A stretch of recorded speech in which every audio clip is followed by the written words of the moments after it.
पहाड़ी पर एकांत कैबिन की बुकिंग करना शहर के जीवन की हलचल से बचने का सबसे अच्छा तरीका लग रहा था।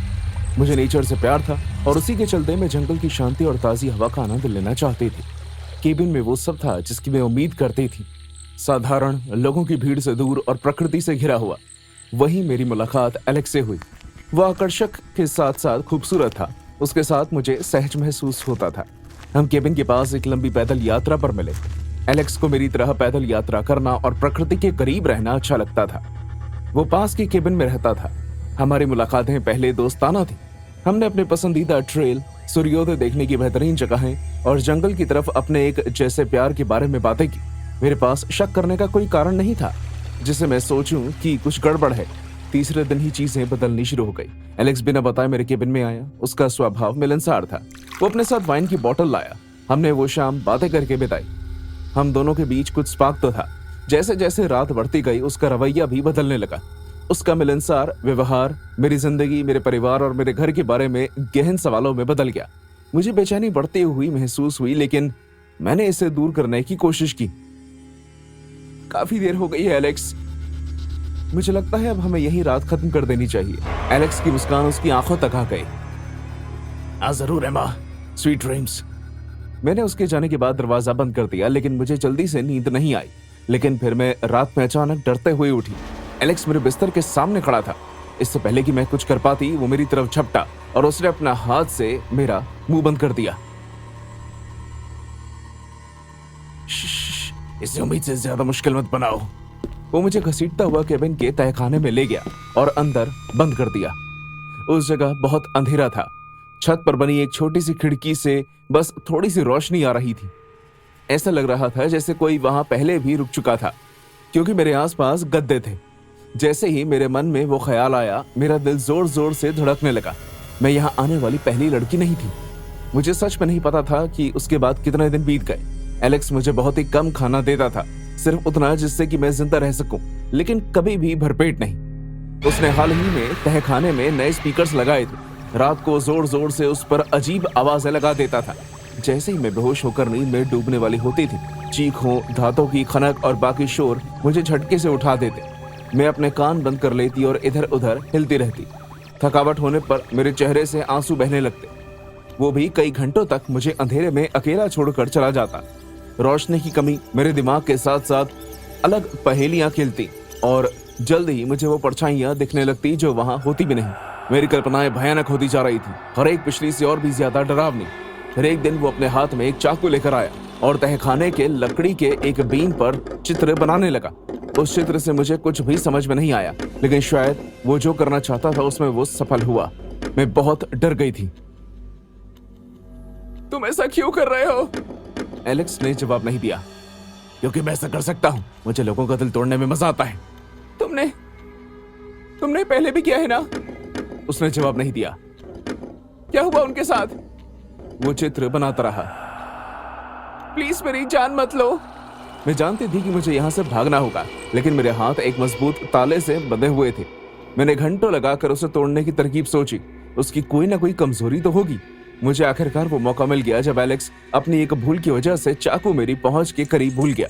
मैंने अपनी चतुराई और ताकत के साथ पूरा इस्तेमाल करते हुए उस चाकू से ताला तोड़ने की कोशिश की। एक रात जब परेशान कर देने वाला म्यूजिक लगाया गया तो मैंने ताला तोड़ने का काम शुरू किया। एक हफ्ते से मैं ठीक से सोए नहीं थी। मेरे हाथ बुरी तरह कांप रहे थे, लेकिन मैं हार नहीं मानने वाली थी। आखिरकार ताला टूट गया और मुझे उम्मीद की एक किरण दिखाई दी। मैं तहखाने से बाहर निकली और केबिन में घुस गई। लकड़ी से बनी जमीन चरमराने लगी और मैंने अपनी सांस रोक ली और प्रार्थना करने लगी कि एलेक्स कहीं सुन न ले। वो लिविंग रूम में खुद के द्वारा बनाए गए प्रथाओं के बीच किसी प्रक्रिया में लीन था। उसके आसपास मोमबत्तियां जल रही थी। मैं पीछे के दरवाजे से बाहर निकल गई। रात की ठंडी हवा मेरे चेहरे पर तमाचे की तरह लग रही थी और फिर मैंने बिना सोचे समझे अंधेरे जंगल में भागना शुरू किया। पेड़ों की शाखाएं मेरे शरीर पर घाव दे रही थी। कम नींद लेने की वजह से मैं पागल हो रही थी। हर आवाज सुनकर मैं डर जाती। मुझे ऐसा लगता जैसे एलेक्स मेरे पीछे ही है। मेरे फेफड़े हवा से भरने लगे, मेरे पैर दर्द करने लगे, लेकिन मैं रुकी नहीं। जिंदा रहने की जिद ने मुझे जज्बा दिया। दिन ढलने तक मैं रेंजर स्टेशन तक पहुंच गई। मैं उनके दरवाजे पर आकर गिर गई और मदद के लिए चिल्लाने लगी। रेंजर ने मुझे डर के मारे कांपते हुए देखा। मेरे शरीर पर चोट के निशान थे, लेकिन मैं जिंदा थी। एलेक्स कभी नहीं मिला। केबिन खाली हो चुका था जब तक रेंजर वहां पहुंचे। मैंने उन्हें उसका हुलिया भी बताया, लेकिन 3 साल हो चुके हैं और आज भी मैं वो घाव लेकर घूम रही हूं।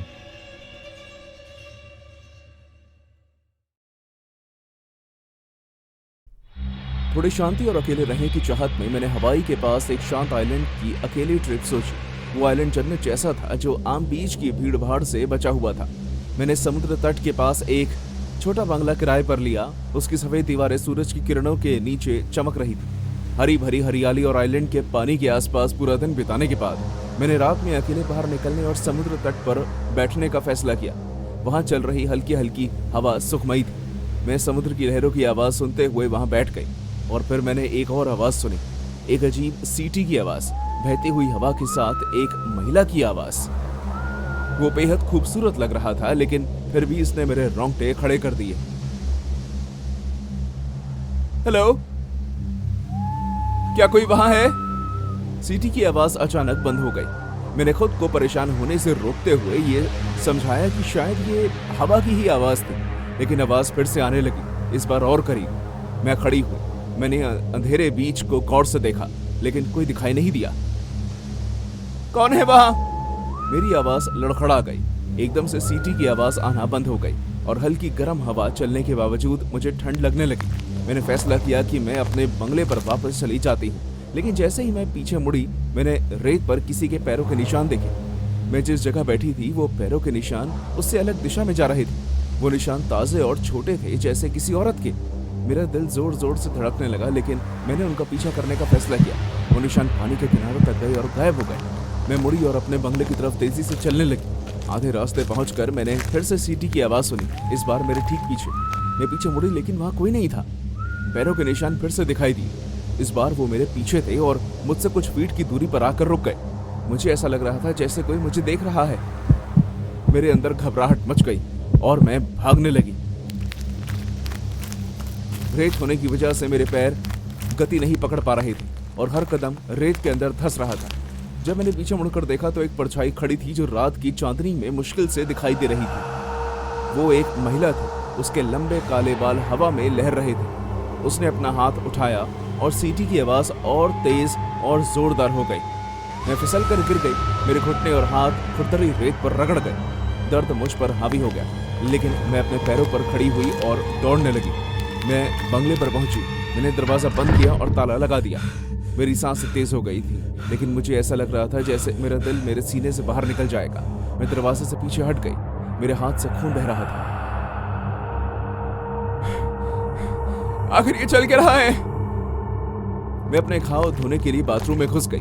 नल के पानी बर्फ जैसा ठंडा था और इसके झटके ने मुझे थोड़ा शांत कर दिया।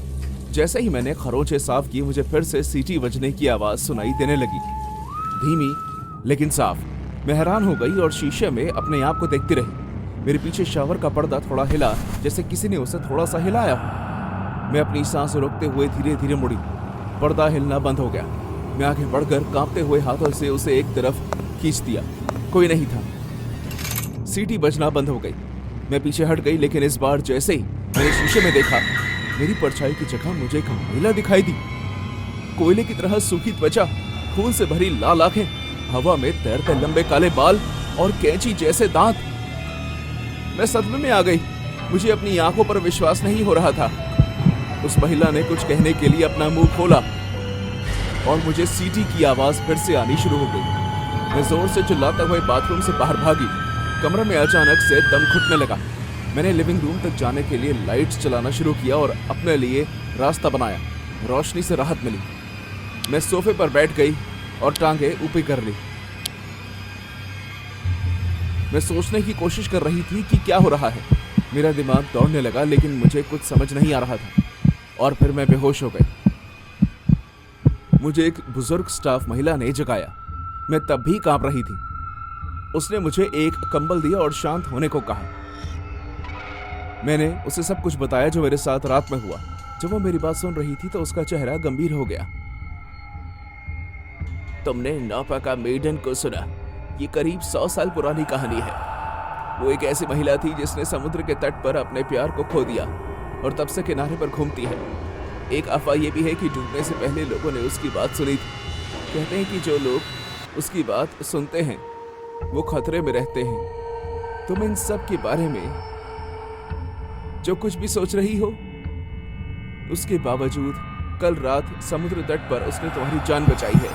मेरा दिल मेरे सीने में जोर से धड़कने लगा। मैं यकीन नहीं कर पा रही थी कि जिसकी भी आत्मा कल रात मैंने देखी उसने किसी तरह मेरी जान बचाई।